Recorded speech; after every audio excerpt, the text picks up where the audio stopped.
Glad that we get to continue our series of glittering vices. We are in the second week of it, and that is based on a book of the same title written by a wonderful woman named Rebecca DeYoung.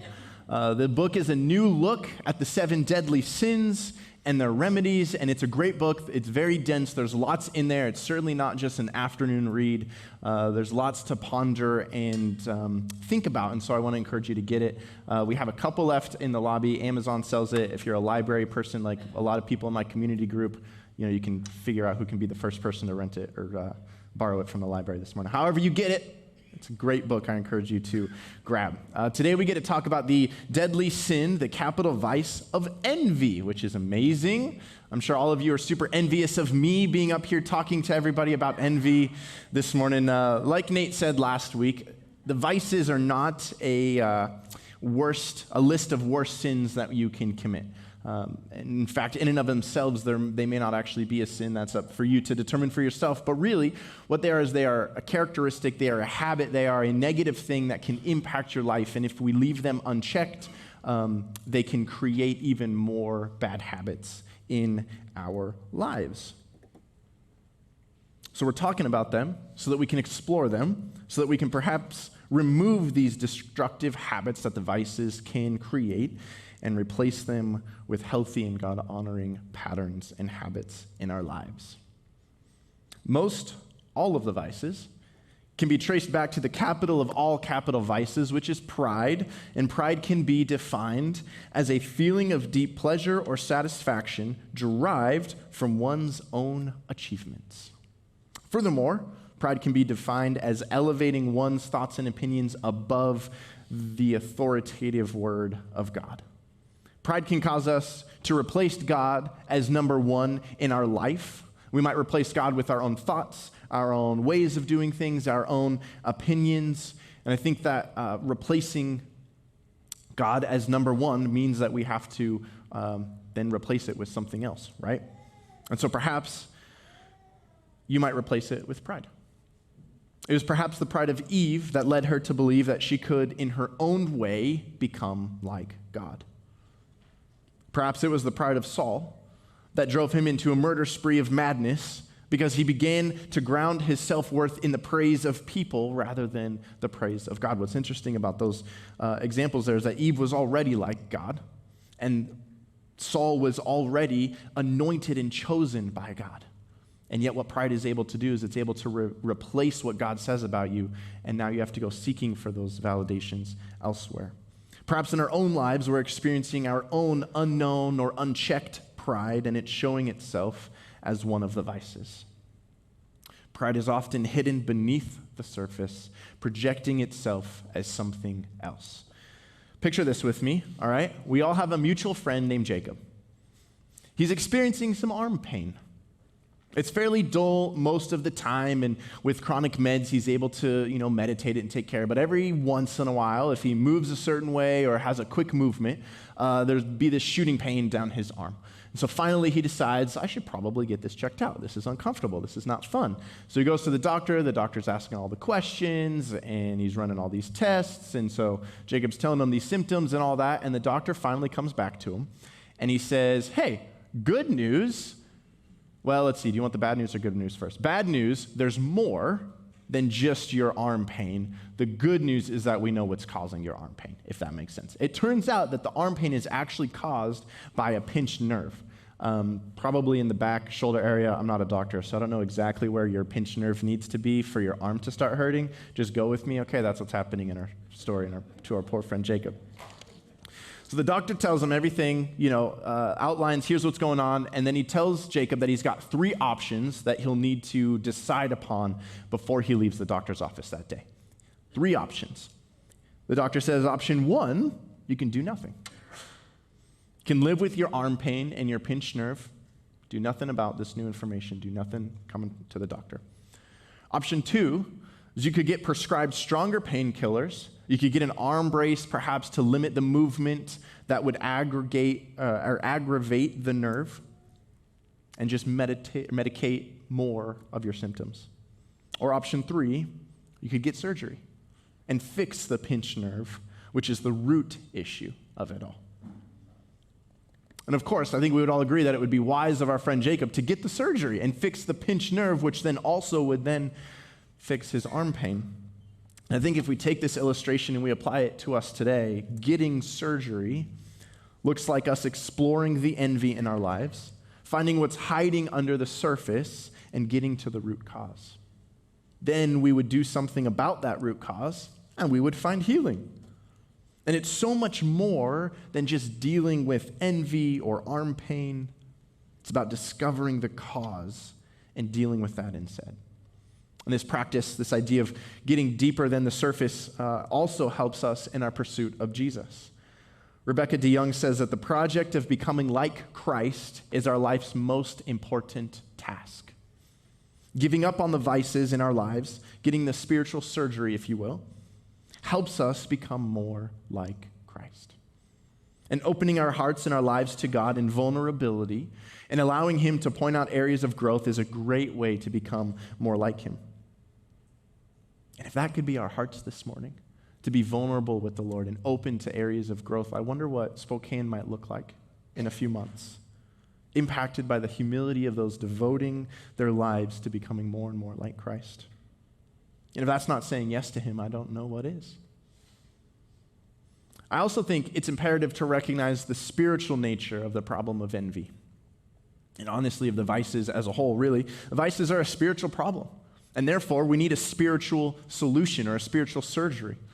And just like our friend Jacob, you have a choice to make before you leave here today. Will you leave deciding to do nothing? Just live with the current symptoms of your unchecked or unknown pride or envy? Will you leave with tools to help you become less envious, but neglect to deal with the real root problem, chancing that it won't reveal itself in another way? Or will you decide to get the spiritual surgery and follow Jesus' lead in true healing, daily becoming more and more like Him in the process? Before we jump in, and you have to make your decision, and we really start to unpack envy in our hearts and the habits formed by envy, before we explore some practical and spiritual tools, I want to give us a chance to be reminded of God's love, His grace, His mercy for us through this process, because it's not a situation. God is not the kind of God that says, all right, here's some areas where you can grow, have fun with that, come back to me when you've figured that out, and then I'll give you some more things to your to-do list to do. That's not how God operates. That's not how God works. He is with us every single step of the way as He's helping us grow in the areas that He's revealed to us. The wisdom of Proverbs 3, verses 11 and 12 encourages us with this, and this is an encouragement this morning. My child, do not despise the Lord's discipline, and do not resent His rebuke, because the Lord disciplines those He loves, as a father disciplines the son He delights in. It is because of Jesus' love for us that He would show us areas that we could improve, or provide a discipline, or provide a rebuke. And the Lord might have some discipline or some rebuke for us this morning, but I want to encourage you not to despise it, to not resent it, to remember His steadfast love and mercies and faithfulness to you. I think in the same way that we can be thankful for our annoying alarm clock in the morning waking us up, because it's proof that we are alive, it is proof that we have another day ahead of us, I think in the same way we can perhaps, when the Holy Spirit points out an area of growth in our life, we can find comfort in His correction, however uncomfortable that might seem.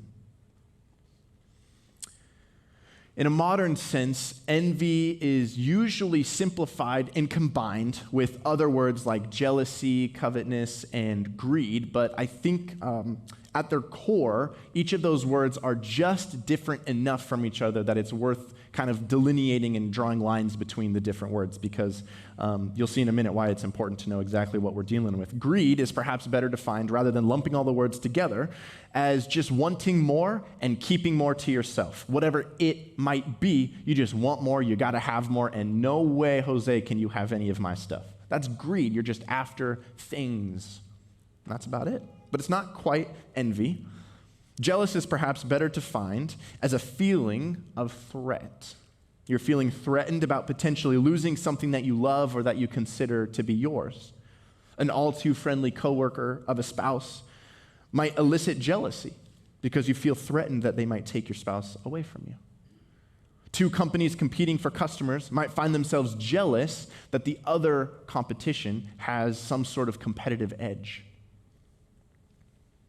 Now, covetousness and envy are really, really similar because both have to do with desiring something that somebody else has. Greed is just, I want all of it.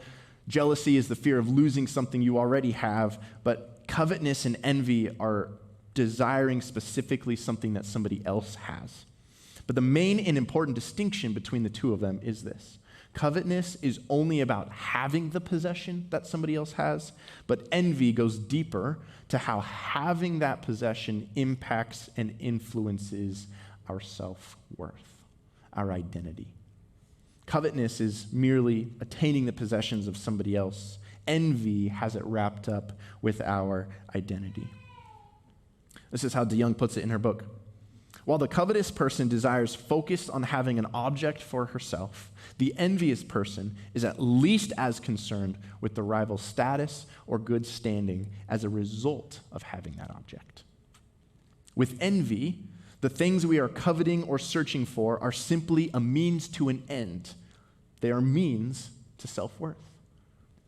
Not having the thing means more than simply lacking that possession. More importantly, it means being deficient or defective as a person. Because of what they lack, enviers feel less admirable and less worthy of love. To put it this way, because of what you don't have, you are therefore not valuable. And that's envy. And here we see the deeper problem of envy is that it is explicitly connected to our self-worth, an ability to love ourselves and receive love from others. So it's not just that somebody needs the brand new car with the latest and greatest gadgets and gizmos because they just want it, right? They need that brand new car with the latest and greatest gadgets and gizmos because if they have that car, that means they have the status of somebody worth being loved. Owning that new car is perhaps what allows the envious to feel lovable, to feel worth the love of someone else, even the love of Jesus. Envy is a symptom of a deeper spiritual problem. Envy might be our surface emotion, and that's our arm pain that we are experiencing, but our wrestle with self-worth might be the pinched nerve hiding underneath it. Our struggle with envy can be traced back to the way we are coping with our struggle to find ourselves worthy of love. Our self-worth could be described as the conclusion of however we've decided to measure what our own worth is. Everyone has a litmus test or a way of determining their self-worth, although not everybody shares the same one. We all at least have one. For Captain Hook, his self-worth was wrapped up in his success of taking down Peter Pan, even if it was the last thing he did. For Syndrome from The Incredibles, his self-worth was defined by how super he could be, just like Mr. Incredible was who he looked up to. And with Syndrome, he's such a great example, and Captain Hook too, I suppose, but Syndrome is such a great example of envy and its relationship to super unhealthy and destructive habits in our lives that ultimately might lead to our demise. Remember, Syndrome wanted to be super so bad that he concocted this devious plan to make robots that were better than all the superheroes he knew. And in the process, it required the superheroes to lose to the robot so that the robot could learn how to be a better superhero. Syndrome invented AI, machine learning. It was great. And then once he had his fun and, he'd sell his invention so that everybody can be super, because as he put it, when everybody is super, nobody will be. Envy can be catastrophic. And I don't think that anybody in here is taking innocent lives because of their envy, but perhaps we have other destructive habits. For Syndrome, it caused him to devote his life to ruining others, many destructive habits leading ultimately to his demise. To leveling the playing field in order that everyone else might be just as unsuccessful as he was. People who struggle with envy like Syndrome did, they care how they stack up against others because they measure their self-worth comparatively. All of us need to be loved and found worthy. But the envier makes attaining this love and self-worth a competition. And when you are trying to attain a victory in a competition, sometimes you stop at no cost. There is no length too far that you will go to achieve that victory. Jacob showed favoritism towards his son Joseph, which made his brothers so envious that they were okay killing him, and even better, making some money off of him and selling him into slavery. Always trying to gain an edge and being better than someone else can be super destructive. Proverbs 14:30 says that a heart at peace gives life to the body. That's cool. That's good. But envy rots the bones. That's not good. Envy creates destruction from the inside out, and it's not always another person's life that is negatively impacted by envy. Sometimes we can destroy ourselves just as much, if not more. I experienced the rot of envy in my bones, so to speak, when I was growing up because my ability to play soccer, as I've reflected on my life, was very closely connected to my self-worth. And I remember trying out and making teams and growing up with people who played soccer very well, and I would compare myself to them. And not in a way of like, hey, we're all trying out for the team, and there's only so many spots that can get, so many players that can be on the team, so hey, may the best, man win or whatever. It was more of, hey, the better the soccer player, the better person you are. The better the soccer player, the more value you have as a human being. And I would find myself envious of those around me who were better at soccer because when I compared myself to them, I found that I was an inferior human compared to them. That's where my envy brought me to. I remember one time in the backyard, I think I was in middle school at the time, my older stepbrother, who was a few years older than I, had his friend over, and he played soccer on a team that I knew of, and would hope to play for one day. And we're all playing soccer in the backyard. It's my dad, my brother, and I on my team, and then these two guys on the other team, and we're just trying to hit the fence, on the other side of the yard, and we were just getting creamed. Like, not a chance were we standing. And I remember getting so frustrated about that I actually started crying and was probably yelling at my brother and given, reasons why it wasn't my fault and it was all his fault. And that's because, as I've reflected now, I'm realizing that my personal value was diminished because I was losing a friendly game of backyard soccer. That's the habits where, because of those thought processes, envy brought me to. I was crying in my backyard because of some backyard soccer. Now, in hindsight, that's pretty foolish, I'll admit. But in the moment, man, is that real?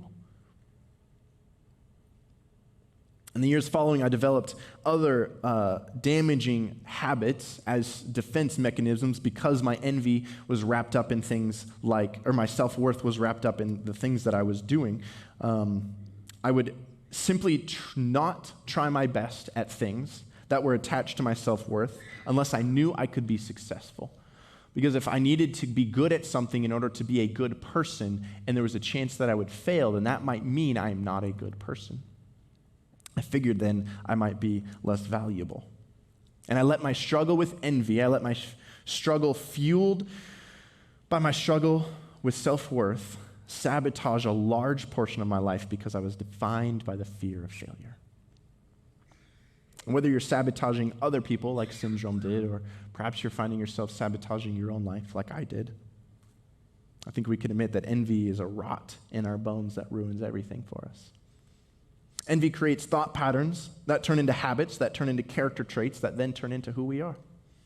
And if we continue to let our envy go unchecked, it can lead us to destruction. So I want to ask you this: how would you define your self-worth? What would you say that your litmus test is? That if you can do all X, Y, and Z, well, that would mean that you have value as a human. Is it maybe how well your kids do in life? Is it the numbers perhaps in your bank account? How many people might attend your funeral someday? How much better the world is after you've left it?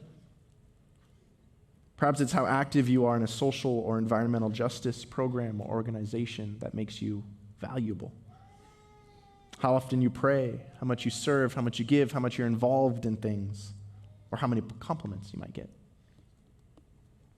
Exploring what our litmus test is that determines our self-worth can be a huge step in combating envy. And so here's a mental exercise that I want all of us to do together really quick. I've had plenty of time to do this because I was writing this message, but you perhaps have not had time to do it. So I'm going to provide some time, take like 30 seconds, because if we reflect on those that we envy, we are likely to discover how we define our own identity and where we see that identity is most vulnerable. So that's exactly what we're going to do. We're going to reflect on who we are envious of and why. So if you have your phone out or you're taking notes, hopefully this could be a moment that you could write down whatever the Lord has for you, and this could be something that then you could take back to him. And again, God is wanting to reveal things to us, and so I'm praying that the Holy Spirit would speak to you. He would give you the wisdom to recognize these things in your life as we spend time being quiet. So answer those two questions. Who are you envious of, and why?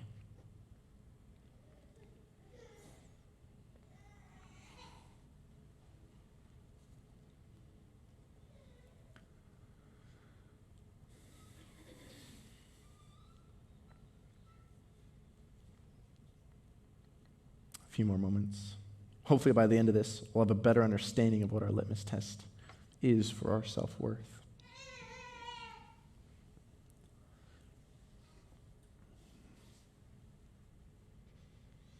That exercise is one of the first practical steps that DeYoung offers because we're typically only envious of those that we might be compared to, and specifically compared to unfavorably. So I'm not ever really going to be compared to one of our worship team members because I don't play an instrument, nor do I sing. So enviously speaking, I couldn't care less if they have a musical career after this or it's in tandem with this, if they get some gig at another place where they're playing music and that sort of thing. Good for them. Like, I'm happy for them. Don't get me wrong. I value that part. But for me, that has nothing to do with envy. That has nothing to do with my self-worth because I will never be compared to them in that way. Also unfavorably. Like, I don't know, compare me to John Lyon. Yeah, he's better than I am. Sweet. Okay, cool. I'm going to eat lunch later. Just saying facts up here, I guess, right? And now soccer's no longer a litmus test in my life because I don't participate with that anymore. That doesn't mean that I'm free from envy. Just because you're no longer in an area where you were envious does not mean that, again, we've figured out a problem or a solution to the problem of envy. Because perhaps now in my life, when I hear that a different youth pastor in the area is speaking at some conference or a camp or is doing the next cool and effective thing and their youth group is just booming, my envy alarm might go off. And I really have to check myself in that moment. And if through this exercise of taking time to think, who am I envious of and why, that might be a pretty good indicator that my identity, my self-worth is at least a little bit, if not a lot, wrapped up in how good of a youth pastor I am.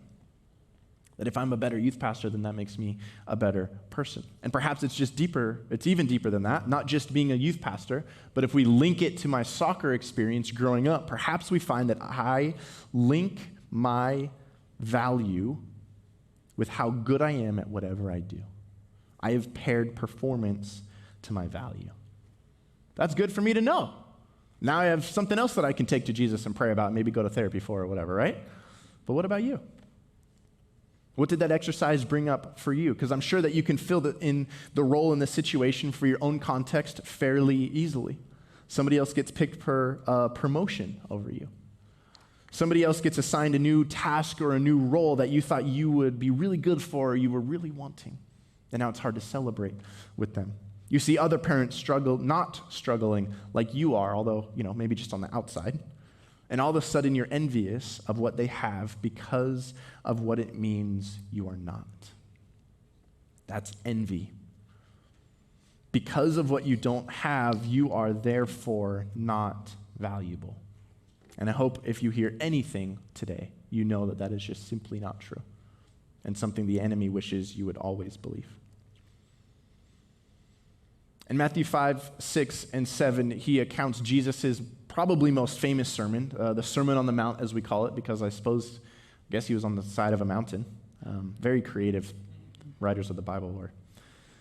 And at the end, Jesus concludes this 3-chapter speech with this. He says, therefore, anyone who hears these words of mine and puts them into practice is like a wise man who built his house on the rock.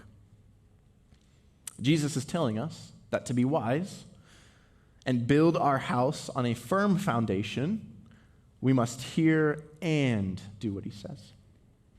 And this is important for us because envy, self-worth, again, it's a spiritual problem. There is a surface issue and a deeper problem, and both should be attended to. With the practical and spiritual element to the problem, I think it's worth noting that we need both a practical and spiritual element to the solution. And it's when we pair both of those approaches that we might find true healing in Jesus' name. The spiritual solution, is to put Jesus as the foundation of your life. The practical solution is to rid your life of the harmful habits that this vice created and to begin to replace them with healthy, God-honoring habits that don't lead to destruction. Replacing them with these habits that as you grow in them, you also grow in becoming like Jesus, remembering that the project of becoming like Jesus is our life's most important task. And by pairing both practical and spiritual elements to our solution, I believe we give ourselves the best shot at ridding envy from our hearts and our life, and then we get to grow into Jesus out of that. Hearing and doing what Jesus says is putting him first in our lives. It's setting him as the foundation upon which everything else is built. Remember, pride is elevating your own opinions and thoughts above God's authoritative word. And so it's actually the opposite. Pride is the opposite of what Matthew 7:24 says. It's not hearing and doing what Jesus says, but instead hearing and doing what something or somebody else says to do. And I believe that when we do that, when we build our life on a foundation of anything other than Jesus, then we are left with a weak foundation and therefore a weak building that is susceptible to the storms and the hard times of life, that is susceptible to the fickleness of these vices, that as soon as somebody else gets a new thing, poof, there goes everything you've built up to. As soon as somebody else gets a compliment that you were looking for, there goes everything you've built up. Everyone who hears these words of mine and puts them into practice is like a wise man who builds his house on the rock. The rain came down, the streams rose, the winds blew and beat against the house, yet it did not fall. You are at your strongest when you are in Jesus. Your life is the most protected against the storms of life when you build your foundation on the rock of Jesus.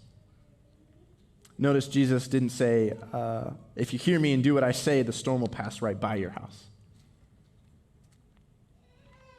Hard times, tragedy, heartache, the storms of this life are inevitable.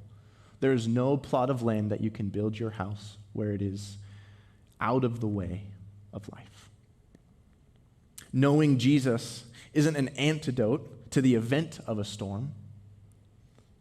It is the protection from the destruction of the storm. One of the spiritual ways that we can combat envy is by recognizing Jesus as the author of our lives. He and only he has a seat at the table of how we determine what our self-worth is. Because it's in Jesus that we are a new creation.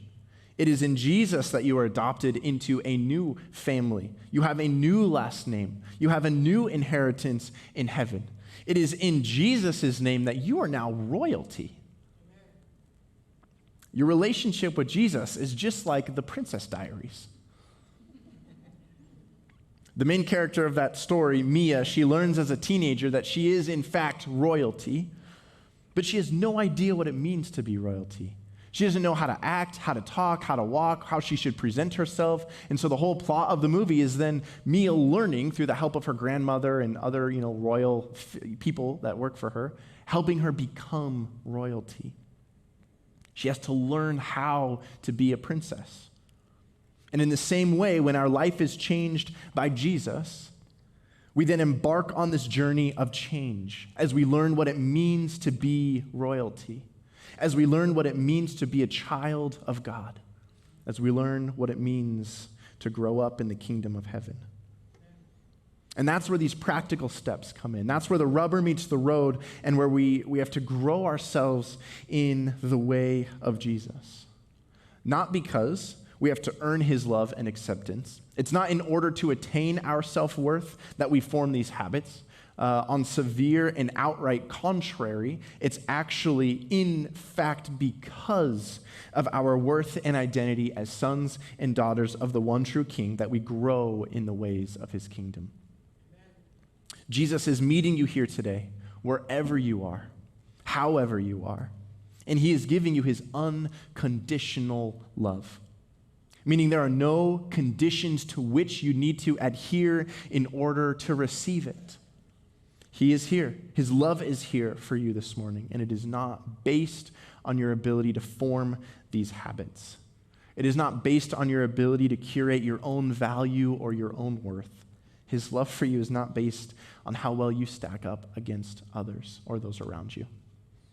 His unconditional love for you is based on who he is.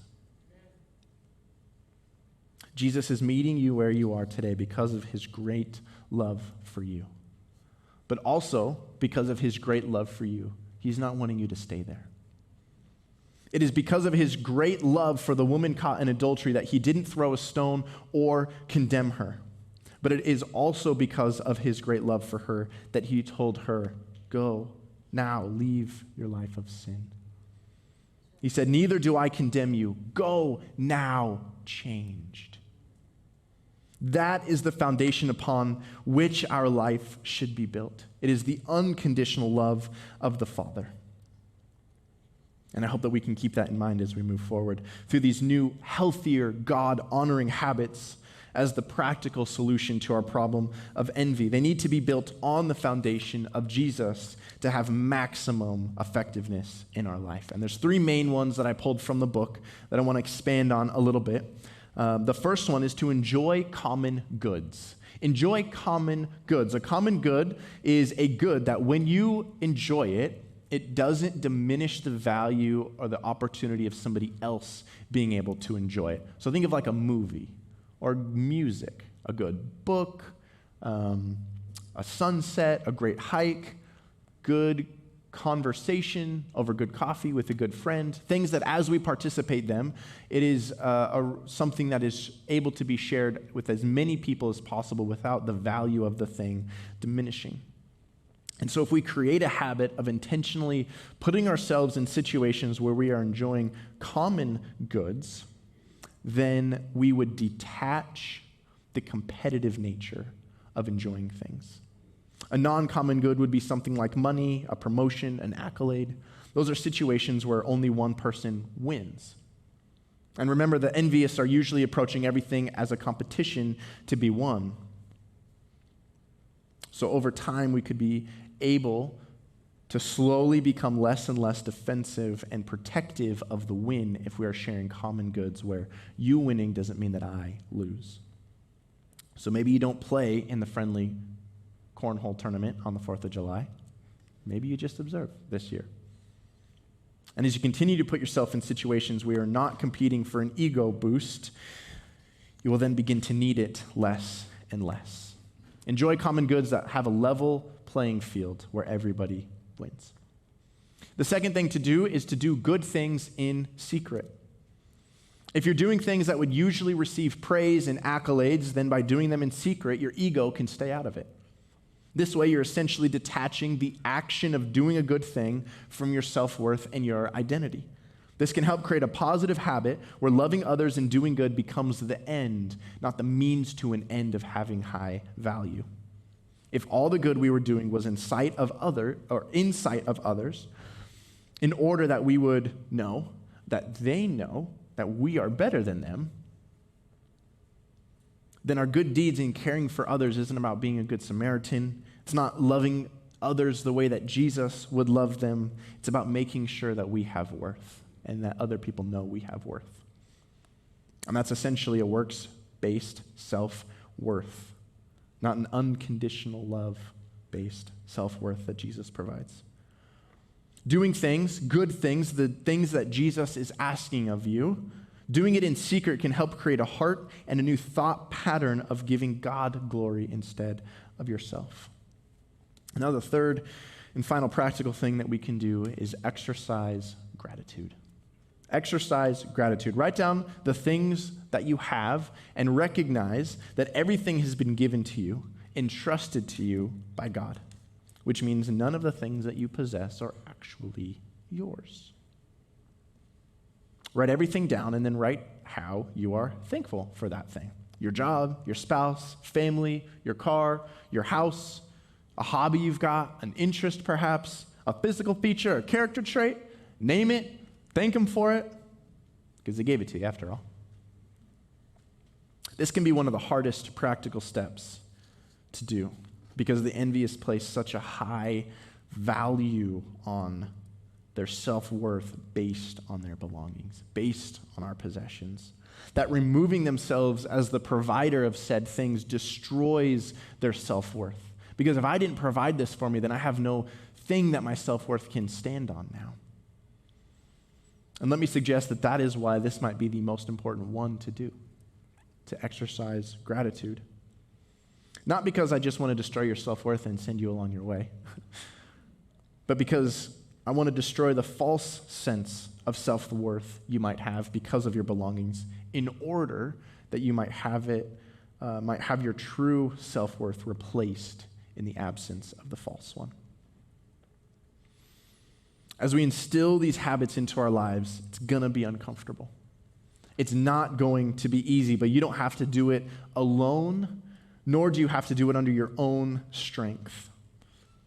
Because it is in our weakness that Jesus' power is made perfect. Thank God that we are free to struggle. By pairing these practical steps with the foundation of Jesus, I truly believe we can beat envy. We can beat the damaging effects it can bring out in our life. We will begin to see things differently.